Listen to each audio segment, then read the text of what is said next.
Hello friends, राजा yes academy में आपका स्वागत है। आज मैं संधि के दूसरी वीडियो पार्ट बनाने जा रहा हूं। कुछ संधि के भाग को पहले वीडियो में बना चुके हैं और अब दूसरी भाग को बनाने जा रहे हैं। ठीक है, अगर आप मेरे चैनल पर नए हैं तो सब्सक्राइब कर लें और बेल आइकन दबा दें ताकि सभी नोटिफिकेशन आपको मिलता रहे। तो चलिए आज हम शुरू करते हैं संधि के दूसरे पार्ट। ठीक है, तो संधि यानी कि दो वर्णों के मेल से उत्पन्न विकार को, दो वर्णों या शब्दों के मेल से उत्पन्न विकार को हम संधि कहते हैं। या शब्द दो वर्णों के मेल के सार्थक शब्द को संधि कहते हैं। और संधि विच्छेद मतलब अलग करना, यानी कि उसको विघटित करना, यानी कि संधि मतलब जोड़ना और विच्छेद मतलब अलग करना। तो आप पिछले वीडियो में जान गए थे कि संधि के कितने भेद होते हैं। तो संधि के 3 भेद होते हैं, स्वर संधि, व्यंजन संधि और विसर्ग संधि। ठीक है, और स्वर संधि के भी कितने भेद होते हैं इसके बारे में भी हम बता चुके हैं पिछले वीडियो में। तो स्वर संधि के भी 5 भेद होते हैं, स्वर के दीर्घ, गुण, वृद्धि, यण और अयादि। यानी कि स्वर संधि के भी 5 भेद होते हैं।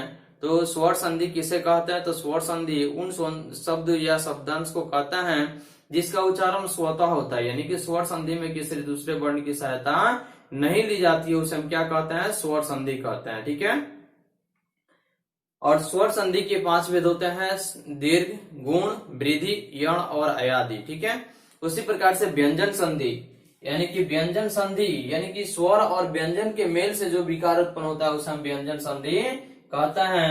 उसके बाद विसर्ग संधि यानी कि विसर्ग संधि, विसर्ग तो रहता ही है लेकिन साथ ही साथ स्वर और व्यंजन दोनों के मेल से जो विकार उत्पन्न होता है उसे हम क्या कहते हैं? उसे हम विसर्ग संधि कहते हैं। जैसे नी जोड़ धन बराबर निर्धन हो गया, नी जोड़ भय बराबर निर्भय हो गया। उसी प्रकार से हम व्यंजन संधि में देखे थे, क हलंत जोड़ अ, यानी क हो गया आपका व्यंजन और अ हो गया स्वर। तो व्यंजन और स्वर के मेल से जो विकार उत्पन्न होता है उसको हम क्या कहते हैं? व्यंजन संधि कहते हैं। ठीक है, तो उसी प्रकार से जगत जोड़ आनंद बराबर जगदानंद हो गया। जैसे जगत में त हलंत यानी कि त और अ यानी कि आ यानी कि स्वर हो गया और व्यंजन दोनों के मेल से विकार उत्पन्न हो गया। ठीक है, उसके बाद हम देखते हैं कि स्वर संधि के कितने भेद होते हैं। तो स्वर संधि के 5 भेद होते हैं, दीर्घ संधि, गुण संधि, वृद्धि संधि, यण और अयादि संधि। यानी कि स्वर संधि के कितने भेद होते हैं? 5 भेद होते हैं, जिसमें 2 भेद को यानी कि दीर्घ संधि, गुण संधि को मैंने पिछले वीडियो में बना चुके हैं। ठीक है, अब बाकी है 3 वीडियो, जैसे कि वृद्धि संधि, यण संधि और अयादि संधि। तो सबसे पहले हम देखते हैं कि वृद्धि संधि किन किन के मिलने से वृद्धि बनता है। और अगर संधि के बारे में, स्वर संधि के सारे भेद के बारे में अगर जानकारी होती है तो हमें संधि विच्छेद और संधि करने में किसी प्रकार की समस्या उत्पन्न नहीं होती है और यह सभी प्रतियोगी परीक्षाओं के लिए महत्वपूर्ण माना जाता है। ठीक है, तो सबसे पहले हम देखते हैं वृद्धि संधि। तो अ जोड़ ए बराबर अ होता है, तो 1 जोड़ 1 बराबर क्या हो गया? एक हो गया, यानी कि अ जोड़ ए बराबर अ होता है। उसी प्रकार से 1 यानी कि क अ जोड़ 1 यानी कि ए, यानी कि 1 1 मिल करके क्या बन गया? एक बन गया। तो 1 में क यानी कि यहाँ अ है और ए यानी कि अ और ए मिल करके बन गया आपका अ। उसी प्रकार से अ जोड़ ए बराबर अ हो गया, तो 1 जोड़ 1 बराबर एक हो गया। ठीक है, उसी प्रकार से हम देखते हैं कि अ जोड़ अ बराबर अ हो गया, तो 9 जोड़ ऐश्वर्ज बराबर नवैश्वर्ज हो गया। ठीक है, उसी प्रकार से हम देखते हैं कि आ जोड़ ए बराबर अ हो गया, तो सदा जोड़ ए बराबर सदैव हो गया। यानी कि सदा यानी कि आ जोड़ ए बराबर अ यानी कि सदैव हो गया। ठीक है, सदैव मतलब हमेशा हो गया। आ जोड़ ए बराबर अ, तो महा जोड़ ऐश्वर्य बराबर क्या हो गया? महेश्वर्ज हो गया। ठीक है, उसी प्रकार से अ जोड़ अ बराबर अ हो गया, तो महा जोड़ ऐश्वर्य तो हो गया। अ जोड़ अ बराबर अ हो गया, तो परम जोड़ ओजस्वी बराबर परम ओजस्वी हो गया। ठीक है, उसी प्रकार से हम देखते हैं कि अ जोड़ अ बराबर अ हो गया, यानी परम जोड़ औसत बराबर परम औसत हो गया। उसी प्रकार से आ जोड़ अ बराबर अ हो गया, तो महा जोड़ ओजस्वी बराबर महोजस्वी हो गया।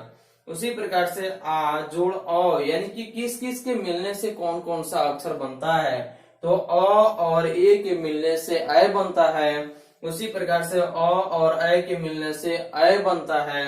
उसी प्रकार से आ जोड़ ए के मिलने से अ बनता है।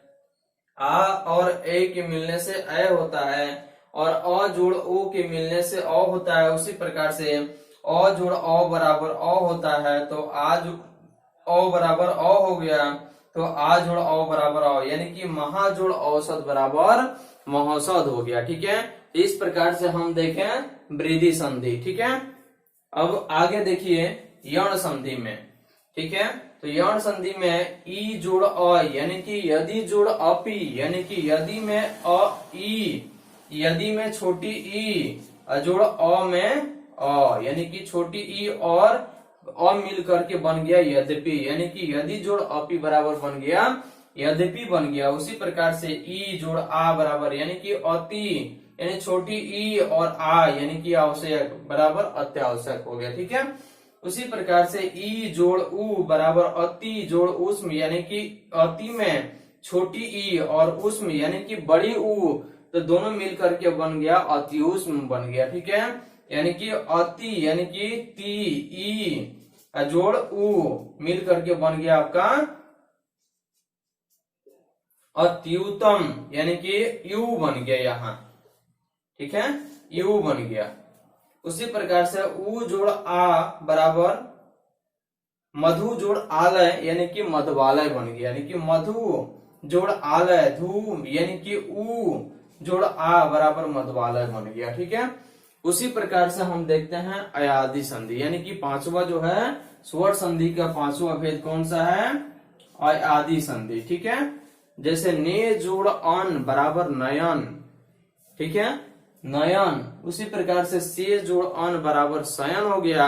उसी प्रकार से हम देखते हैं कि नय जोड़ अक बराबर नायक हो गया, तो गय जोड़ अक बराबर गायक हो गया, यानी कि य में बदल गया। जैसे कि ने जोड़ अन ने, यानी कि ए जोड़ अ बराबर बन गया अ, यानी कि नयन बन गया। उसी प्रकार से नय जोड़ अक बराबर नायक हो गया, तो गय जोड़ अक बराबर गायक हो गया।